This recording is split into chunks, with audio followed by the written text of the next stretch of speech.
So for example, let's say we wanted to set one up for Turkey. So we would look at Turkey and we would see that it's an east-west trending country. And so Lambert conformal would be a good choice for this. And then we would want to define the standard parallels. So we would want to find a line that kind of runs right down the middle of Turkey. And that might be like this line here, which is halfway between this 37th parallel and the 41st parallel.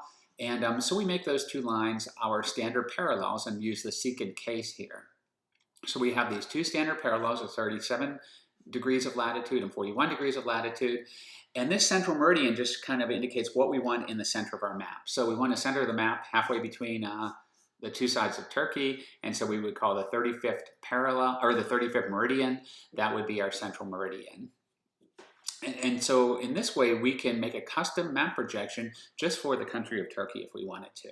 And then we would just indicate where those are here in the, as we look in the information for the map projection. For Oregon, we could start with the UTM Zone 2, but then we could modify it if we want to. We can shift the central meridian from where it's located in zone 10 of the UTM map projection over to here if we wanted to, so that the entire thing would be centered right between the eastern and the western edges of the state of Oregon. So in this way, we can customize or adapt the UTM map projection to make it specific to the state of Oregon. If we wanted to do one for Kansas, Kansas currently has two state plane coordinate systems, both in Lambert conformal.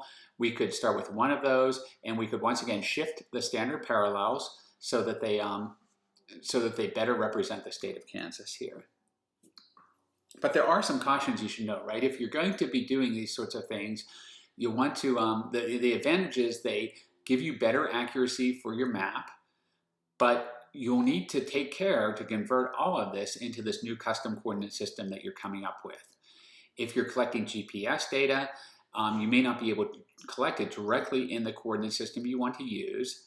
And if you're doing these kind of non-standard map projections, it's important to document in your metadata what sort of standard parallels or central meridians you are using so that other people can reproduce the type of maps that you're making.